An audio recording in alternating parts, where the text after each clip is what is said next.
जय हिंद दोस्तों। बांग्लादेश का हालत इस वक्त बहुत ज़्यादा ख़राब है। जिस वक्त मैं ये वीडियो बना रहा हूँ, बांग्लादेश का जो फॉर्मर प्राइम मिनिस्टर है शेख हसीना, वो देश छोड़कर भाग चुका है। आप ये फॉर्मर वर्ड में इसलिए यूज़ कर रहा हूँ क्योंकि बांग्लादेश का जो प्राइम मिनिस्टर है शेख हसीना, वो अपना ऑलरेडी रिज़ाइन दे चुका है और कहा जा रहा है कि वो अभी इंडिया में है। और उनका रिजाइन देने के बावजूद बांग्लादेश में फिलहाल बहुत ज़्यादा प्रोटेस्ट दिखा जा रहा है। प्राइम मिनिस्टर का जो रेसिडेंस है, यानी कि शेख हसीना का जो घर है, वो घर को पूरी तरीके से प्रोटेस्टर ने घेर लिया है। वहाँ पे जितने भी सामान था वो यहाँ पे उठा करके लेके जा रहे हैं प्रोटेस्टर।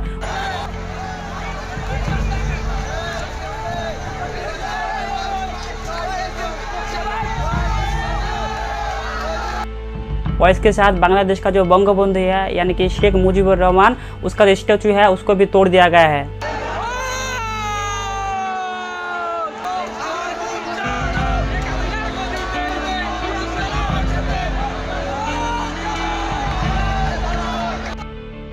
यहाँ तक कि बांग्लादेश का जो फॉर्मर क्रिकेटर था, कैप्टन था बांग्लादेश टीम का, मुशर्रफी मुर्तजा, उसको भी घर को तोड़ दिया गया है क्योंकि वो बांग्लादेश का जो रूलिंग पार्टी था आवामी लीग का एमपी हुआ करता था। सो बांग्लादेश में आखिर इतना ज़्यादा वायलेंस क्यों हो रहा है और बांग्लादेश जलने के पीछे असली वजह क्या है, और ये जो आंदोलन था, आंदोलन कहाँ से शुरू हुआ, आंदोलन के दौरान बीच में क्या क्या हुआ, और बांग्लादेश का गवर्नमेंट फॉल डाउन होने के बाद इंडिया में इसका क्या इम्पैक्ट पड़ेगा, आइए देखते हैं आज के वीडियो में। तो इस प्रोटेस्ट के पीछे सबसे पहली और सबसे इम्पोर्टेंट जो वजह है वो है 5 जुलाई को बांग्लादेश के हाई कोर्ट ने फिर से कोटा सिस्टम को री इंट्रोड्यूस कर दिया, जिसको इससे पहले बांग्लादेशी गवर्नमेंट ने कुछ समय के लिए बंद करके रखा था। सो हाई कोर्ट ने जब इसको फिर से री इंट्रोड्यूस कर दिया तो हर एक स्टूडेंट्स इस बार प्रोटेस्ट करने के लिए सड़कों पर निकल गए। आप ये कोटा आंदोलन क्या है और क्या है इसके पीछे मेन कारण, ये जानने के लिए हमें थोड़ा हिस्ट्री में पीछे जाना होगा। 1947 में जब इंडिया और पाकिस्तान का बांटवारा होता है तो पाकिस्तान को मेनली 2 हिस्सों से जाना जाता था, एक है वेस्ट पाकिस्तान और एक है ईस्ट पाकिस्तान। ईस्ट पाकिस्तान यानी आज के दिन में जिसे हम बांग्लादेश के रूप में जानते हैं, और वेस्ट पाकिस्तान जिसे आज के दिन में हम पाकिस्तान के रूप में जानते हैं। अब हालांकि यहाँ पे ईस्ट पाकिस्तान का पॉपुलेशन ज़्यादा था और ज़्यादातर जो लोग थे पूरे के पूरे पाकिस्तान में वो बंगाली भाषा में बात करते थे, लेकिन उसके बाद भी पूरा जो कंट्रोल था, पूरा जो फाइनेंशियल कंट्रोल था या जितने भी डेवलपमेंट का काम हो रहा था वो सारा के सारा वेस्ट पाकिस्तान में हो रहा था। ईस्ट पाकिस्तान में कुछ भी नहीं हो रहा था। पूरे के पूरे पाकिस्तान में 65% लोग ऐसे थे जो कि बंगाली भाषा में बात करते थे, बंगाली उनका मदर टंग था। इसके बावजूद भी वेस्ट पाकिस्तान की गवर्नमेंट ने पूरे के पूरे देश में, यानी कि ईस्ट पाकिस्तान और वेस्ट पाकिस्तान में उर्दू भाषा को लागू कर दिया। एक तरह से आप ये कह सकते हो कि उर्दू भाषा को ज़बरदस्ती से इम्पोज कर दिया गया। और 1947 के बाद पाकिस्तान में कभी जनरल इलेक्शन नहीं हुआ। 1970 यानी कि 1970 वो पहला साल था जब याह्या खान ने पहली बार जनरल इलेक्शन करने की बात की, और 1970 पहली बार पाकिस्तान में जनरल इलेक्शन देखा जाता है। इस इलेक्शन पे मेनली यहाँ पे 2 पार्टी थी जो कि इस इलेक्शन में लड़ रहा था। एक है ईस्ट पाकिस्तान के आवामी लीग जिसे लीड कर रहा था शेख मुजीबुर रहमान, और एक है वेस्ट पाकिस्तान की पीपीएल पार्टी यानी कि पाकिस्तान पब्लिक पार्टी। अब क्योंकि ईस्ट पाकिस्तान में पॉपुलेशन ज़्यादा था तो ईस्ट पाकिस्तान में जाहिर सी बात है सीट भी ज़्यादा था, वहाँ पे 162 सीट थी, और वेस्ट पाकिस्तान में यहाँ पे 132 सीट थी। और जब पे इलेक्शन का रिजल्ट आता है तो ईस्ट पाकिस्तान से लेकर वेस्ट पाकिस्तान तक हर कोई एक बार चौंक जाता है, क्योंकि ईस्ट पाकिस्तान में जो 162 सीट था वहाँ पे आवामी लीग 162 में से 160 सीट जीत जाते हैं, और वेस्ट पाकिस्तान में जो पीपीएल पार्टी का 132 सीट था वहाँ पे वो लोग सिर्फ 87 सीट ही जीत पाते हैं। अब जाहिर सी बात है क्योंकि आवामी लीग को यहाँ पे ज़्यादा सीट मिला है, एक प्रकार से आधे से ज़्यादा सीट मिला है, तो गवर्नमेंट वो ही बनाएंगे। लेकिन याह्या खान इस इलेक्शन को मानने से इनकार कर देता है और वो पूरे के पूरे इलेक्शन को खारिज कर देता है। इसके बाद मुजीबुर रहमान ईस्ट पाकिस्तान में एक आंदोलन का डाक देते हैं जिसे हम आज के दिन में भाषा आंदोलन के नाम से जानते हैं।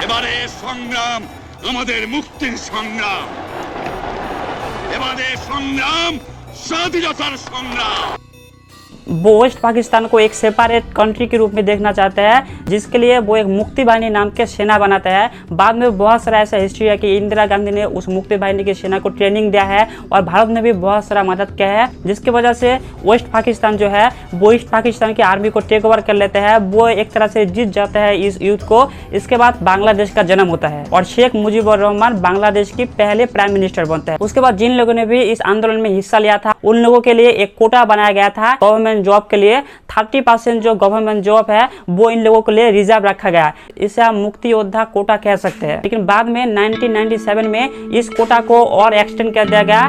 इस बार कहा गया कि जितने भी मुक्ति योद्धा है उसको भी ये कोटा का रिजर्वेशन मिलेगा। अब यहाँ तक तो बातें ठीक थी, लेकिन 2008 में ऐसा हुआ कि इस कोटा को और एक्सटेंड कर दिया गया। इस बार ये बताया गया कि मुक्ति योद्धा का जो ग्रैंडसन है उनको भी ये कोटा का फायदा मिलेगा। इसकी वजह से 2018 में बहुत ज्यादा प्रोटेस्ट होता है और शेख हसीना के गवर्नमेंट इस कोटे को थोड़ी टाइम के लिए बंद कर देता है। लेकिन जैसे मैंने बताया कि 5 जून 2024 को बांग्लादेशी हाईकोर्ट ने फिर से इस कोटा सिस्टम को रीइंट्रोड्यूस कर देता है, जिसकी वजह से यह जो पूरा प्रोटेस्ट है, पूरा आंदोलन है, वो एक भयानक रूप लेता है।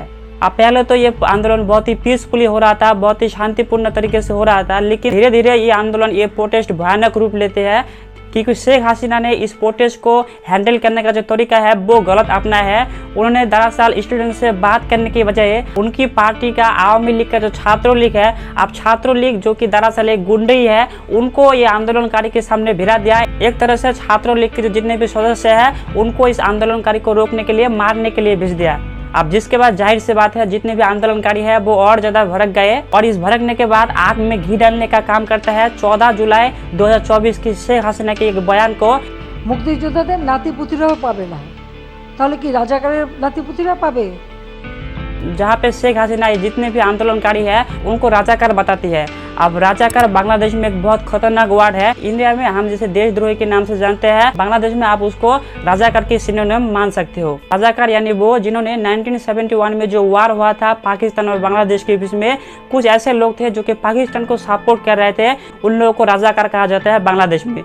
अब जाहिर सी बात है स्टूडेंट जो कि अपना हक मांग रहे थे वो सिर्फ इतना चाह रहे थे कि ये जो कोटा है 30% उसको थोड़ा सा कम कर दिया जाए या फिर उसको हटा दिया जाए, क्योंकि जो मुक्ति योद्धा थे उनको वो कोटा का फायदा मिला ये तो ठीक है, लेकिन उनको ग्रैंडसन को मिल रहा है, ये कहना कि अच्छी बात नहीं है। दैट्स वाई जितने भी स्टूडेंट हैं वो इस कोटा सिस्टम को हटाने की बात कर रहे थे। लेकिन शेख हसीना ने क्या किया कि जितने भी स्टूडेंट हैं, जितने भी प्रोटेस्टर हैं, उनको ही राजाकार बता दिया, जिसके बाद ये आंदोलन और ज़्यादा खतरनाक रूप लेती है।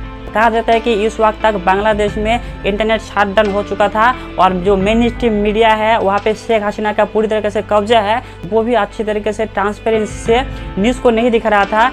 और ऐसा बताया जा रहा था कि इस वक्त तक यानी कि 14 जुलाई तक लगभग 200 लोगों के ऊपर स्टूडेंट की मौत हो चुका था। ये ऑफिशियल डेटा है और अनऑफिशियल ऐसा बताया जा रहा था कि 500 से ज़्यादा लोगों की मौत हो चुका था। अब धीरे धीरे सोशल मीडिया के माध्यम से ये जितनी भी खबरें हैं वो बाहर आ रही थी। तो पहले जहाँ पर स्टूडेंट सिर्फ ये मांग कर रहा था कि यहाँ पे कोटा सिस्टम के विरोध, धीरे धीरे उनका जो गुस्सा है वो शेख हसीना के खिलाफ जाने लगा। उसके बाद 18 जुलाई 2024 को बांग्लादेशी सुप्रीम कोर्ट ने इस कोटा सिस्टम को रिड्यूस करके 30% से लेकर 5% में लेकर आया है, यानी कि 93% मेरिट लिस्ट के लिए रखा है, 5% मुक्ति योद्धा के लिए और 2% में से 1% विकलांग लोगों के लिए और 1% माइनॉरिटी के लिए रखा गया। अब जाहिर सी बात है स्टूडेंट का मांग पूरी हो चुका था, तो ये आंदोलन वहीं पे खत्म होने वाला था। लेकिन क्योंकि शेख हसीना ने बहुत ज़्यादा वायलेंस रूप अपनाया था इस आंदोलन को रोकने के लिए, लगभग 300 से ज़्यादा लोग मारे जा चुके थे। और ये रिपोर्ट देखिए यहाँ पे 36 अनआइडेंटिफाइड बॉडी मिला है, जो कि किसी को भी बिना बताए इतने सारे बॉडीज को दफना दिया गया था बांग्लादेशी पुलिस और आर्मी के जरिए। तो आप जो स्टूडेंट्स का मांग था वो और ज़्यादा बढ़ गया। वो दरअसल आगे स्टूडेंट्स 9 डिमांड्स लेके फिर से प्रोटेस्ट में उतर जाते हैं। इस बार उनका डिमांड्स ये था कि जितने भी आंदोलनकारी को पुलिस ने गिरफ्तार करके रखा है उनको रिलीज करना होगा और जितने भी लोगों की जाने गए हैं उसके लिए शेख हसीना को माफी मांगनी होगी। लेकिन शेख हसीना जैसे कि हमें पता है वो एक डिक्टेटर थी। 2009 में सेकंड टाइम प्राइम मिनिस्टर बनते हैं और बैक टू बैक 4 बार इलेक्शन जीतने के बाद 2024 तक वही प्राइम मिनिस्टर था। इसी वजह से उनके अंदर कहीं ना कहीं एक अहंकार आ गया था, वो धीरे धीरे डिक्टेटरशिप बन रहा था। तो स्टूडेंट से वो जाहिर सी बात है माफी नहीं मांगने वाला था। इस बार उन्होंने मिलिट्री को इम्पोज कर दिया, जगह जगह पे कर्फ्यू लगा दिया और शूट एंड साइट का वारंट दे दिया, यानी कि जहाँ पे भी कोई भी आंदोलनकारी को आप देखो डायरेक्ट उनको शूट कर दो। बहुत सारा वीडियो वायरल हो रहा था जहाँ पर कुछ स्टूडेंट को मार रहा था।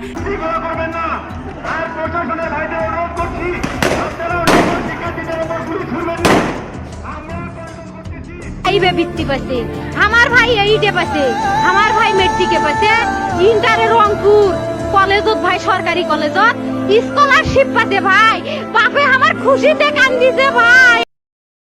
या फिर कुछ ऐसे लोग हैं जो कि आंदोलनकारी नहीं थे, जो कि बच्चे थे, 15 साल के नीचे थे, जो कि स्टूडेंट भी नहीं थे, जो कि इस आंदोलन से उनका कोई लेना देना नहीं था, वैसे लोगों को भी पुलिस ने मार दिया। जब ये वीडियो वगैरह वायरल हो रहा था तो जितने भी प्रोटेस्टर है वो धीरे धीरे और आग का रूप ले रहा था और देखते देखते ये आंदोलन ढाका से लेकर पूरे देश में फैल गया।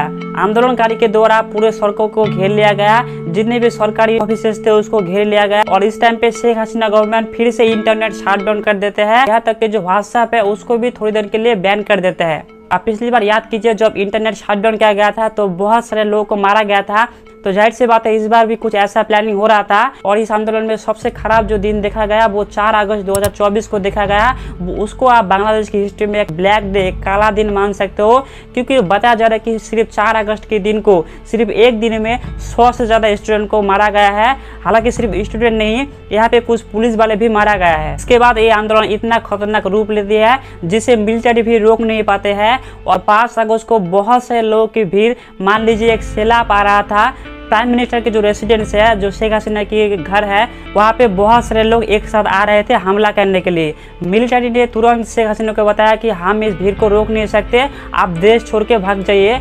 ऐसा कहा जा रहा है कि शेख हसीना जब देश छोड़ के भाग रहा था वो एक स्पीच रिकॉर्ड करना चाह रहा था, लेकिन उसको वो टाइम भी नहीं दिया गया और तुरंत वो 45 मिनट के अंदर अपनी बहन के साथ एक हेलीकॉप्टर में देश छोड़ के भाग गया। आप यहाँ पे वो वीडियो देख सकते हो। और ऐसा कहा जा रहा है कि वो इंडिया आया है, अभी भी इंडिया में है। हालांकि वो भाया इंडिया लंदन जाना चाहती थी जहाँ पर उनका बहन रहता है, लेकिन लंदन से अभी उनका कुछ भी परमिशन नहीं आया, दैट्स व्हाई वो अभी इंडिया में है। और इसके बाद जितने भी आंदोलनकारी है वो शेख हसीना के घर पे घुस जाते हैं, उनका जो रेसिडेंस है वहाँ पे उनका आलीशान बंगले को पूरी तरीके से तोड़ देते हैं। वहाँ पे वो लोग लंच भी करते हैं, वहाँ पे जो सोफा वगैरह है या जितने भी पेंटिंग वगैरह है वो सब कुछ एक एक करके चुरा के ले जाते हैं। आप पता नहीं ये कौन सी आंदोलनकारी है जो कि चीजें चुरा रही है। इसके बाद जो तस्वीरें हमारे सामने आया है वो बहुत ही ज्यादा खराब है, वो बहुत ही ज्यादा दर्दनाक है, क्योंकि जो शेख हसीना का फादर है यानी कि बंगबंधु शेख मुजीबुर रहमान, उनका जो स्टैचू है उसको भी तोड़ दिया गया और बहुत ज़्यादा पे वायलेंस दिखाया गया है। एक एक करके जितने भी आवामी लीग का जो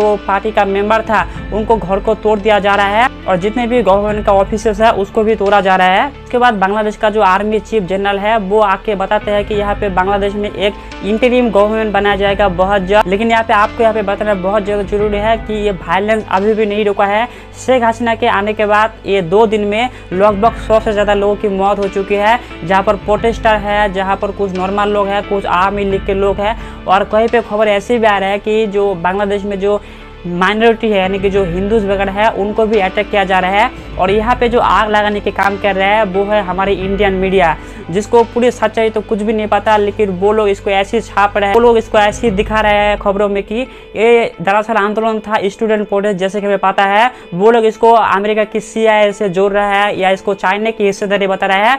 और कुछ लोग तो ऐसे भी बोल रहे हैं, जैसे वेस्ट बंगाल की दिलीप घोष जो कि बीजेपी के एक मूर्ख नेता है, वो ये बोल रहा है कि पूरे के पूरे जो 1 करोड़ हिंदू है बांग्लादेश में वो पूरे के पूरे इंडिया में आ जाएगा, क्योंकि उनके ऊपर बहुत ज्यादा अत्याचार हो रहा है। लेकिन आपको सच्चाई बतानी बहुत ही जरूरी है दोस्तों। आप इस वीडियो को देख सकते हो, इस रिपोर्ट को देख सकते हो, जहाँ पर बांग्लादेशी की जो मुस्लिम्स है वो खुद बांग्लादेशी के जो हिंदू के टेम्पल है उसको रक्षा कर रहा है। और बहुत सारे ऐसे मुस्लिम्स हैं जो कि अपने हिंदू फ्रेंड्स को या बांग्लादेश के जितने भी माइनॉरिटीज है उसको रक्षा कर रहा है। तो आप भी जितने भी फेक न्यूज़ है, ये न्यूज़ को अगर देखते हो तो तुरंत गुस्सा मत हो जाना। कोई वेरीफाइड सोर्स से कोई रिपोर्ट नहीं आ जाता या इंडियन गवर्नमेंट कुछ नहीं बताता, आप इसको सच मानना बंद कर दो, क्योंकि आपको यहाँ पे कहीं ना कहीं उकसाया जा रहा है, आपको कहीं ना कहीं बहलाया जा रहा है कि आप भी ऐसी फेक न्यूज़ को देखो और आप भी इंडिया में कुछ वायलेंस करो, ताकि उन लोगों का जो काम है IT सेल का वो काम चल पाए। खैर अभी अगर बात करें कि इंडिया में इसका क्या इम्पैक्ट पड़ेगा, तो इंडिया में इसका बहुत बड़ा इम्पैक्ट पड़ेगा, क्योंकि जैसे आपको पता है कि शेख हसीना से